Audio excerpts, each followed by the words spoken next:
alfabetização é uma etapa importante na trajetória de um estudante. É aí que começa o contato mais próximo com as letras. Mas porque muitos alunos que frequentam a sala de aula não conseguem aprender?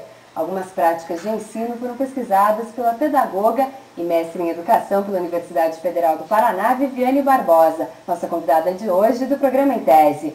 Olá, Viviane, prazer em recebê-la aqui no Em Tese. O prazer é meu. Bom, e a alfabetização é tema de discussão e não é de hoje. Com certeza, é um tema, uma problemática que está aí nos campos de discussão de muitos pesquisadores. É uma questão que para os educadores é grande preocupação, né, a grande preocupação em relação ao tema. E, com certeza, para nós, né, além da prática que já temos também em relação ao tema, a gente também, né, demonstra uma discussão bem grande, uma preocupação bem grande em relação a isso. E você estudou o assunto na dissertação de mestrado. Isso, foi uma questão que já veio desde a minha formação inicial. Eu também sou alfabetizadora, então na profissão, enquanto profissão também uma preocupação muito grande em relação a como essas crianças aprendem, né, a linguagem escrita, como elas adquirem essa linguagem. E é claro, na graduação, uma constante, né, e depois nada como fazer uma pesquisa realmente para poder comprovar algumas coisas e até dar um suporte a mais para a minha própria prática e para colegas também que trabalham, né, no campo da educação. Uhum. E o que te intrigava mais em sala de aula enquanto professora? Na verdade, assim, essa questão de como essa criança aprende é uma preocupação que já desde o meu início, né? É a base, né? Com certeza, é fundamental você entender como isso acontece, né, esse processo. E é claro, você pensar em encaminhamentos metodológicos, né, como, né, fazer com que essa criança aprenda, você tem que pensar em estratégias, né, metodológicas.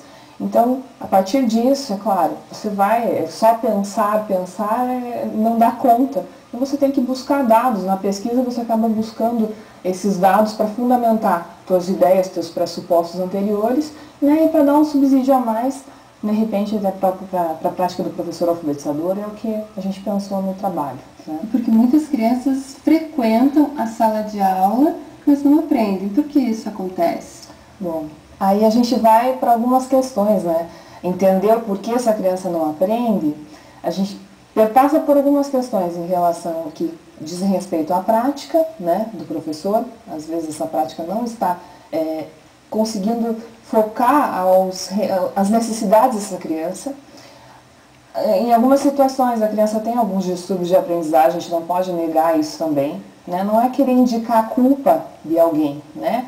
Mas assim tentar entender o porquê que esse processo ou não acontece adequadamente, ou existe alguma defasagem, uma dificuldade maior que esse processo não está acontecendo adequadamente. Então, a gente pode pensar na prática do professor e também pensar na questão de distúrbio, né? Não podemos descartar isso, né? Não dá para a gente deixar nem a culpa no professor e nem na criança que não aprende porque, né, não quer, na verdade, ou ela tem alguma dificuldade, né? Enfim. E a teoria e prática na alfabetização você estudou na sua pesquisa. Como foi esse... Então, nós fizemos uma análise, né, uma análise comparativa com 5 professores e alfabetizadores. De escolas aqui de Curitiba. Isso, de escolas aqui escolas públicas de Curitiba. Então, essas professoras, nós fizemos observação da prática, que elas dinamizavam em sala, e aí também comparamos com o discurso que elas têm, no caso, em relação à teoria, realmente, da alfabetização. Então, a gente fez entrevistas com essas professoras, e a partir disso a gente conseguiu analisar divergências e convergências entre o que falam, né, e o que fazem. E você assistiu a aula dessas professoras? Sim, eu fiquei em sala com elas. Foram 8 dias de observação em cada turma, né, e sem intervenção no encaminhamento pedagógico. Então, a professora trabalhava naturalmente. É claro que esse naturalmente não foi tão natural, porque você ter, de repente, uma outra pessoa de fora do teu processo te observando, né, isso deixou um clima assim mais ou menos tenso para algumas das participantes. Até elas colocaram, se sentiram avaliadas, né, por mim, Mas, assim, a maioria do tempo, né, a maior parte do tempo foi bem tranquilo o trabalho, assim, sem tanta... Foi mais o início, foi mais tenso para algumas, na verdade para 3 das 5, mas foi tranquilo, assim. E essas professoras já davam aulas há muito tempo? Na verdade, são 3 professoras com mais de 5 anos de experiência na alfabetização e 2 professoras que eram o primeiro ano de trabalho com a alfabetização. E essa diferença foi de propósito? Foi pensada, na verdade a gente queria ver se essa questão de tempo de experiência também interferia, era uma variável do estudo, né? Então se esse tempo de experiência interferia no processo como um todo, né? Se isso iria favorecer ou não a prática desse professor alfabetizador. E o que você observou? Bom, na verdade, independente do tempo de experiência, as dificuldades elas foram assim muito parecidas.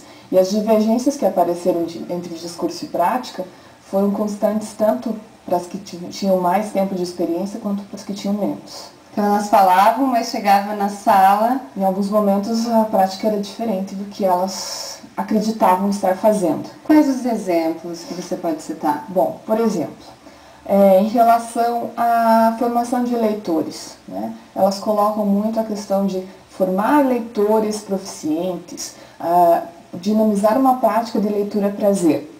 E o que se viu em sala de aula, foi uma prática de leitura que não era tão prazerosa assim. Na verdade, em alguns momentos, os professores até pensam em estratégias específicas para isso, né, para essa leitura prazer, só que a leitura ela acaba se enquadrando em outro perfil.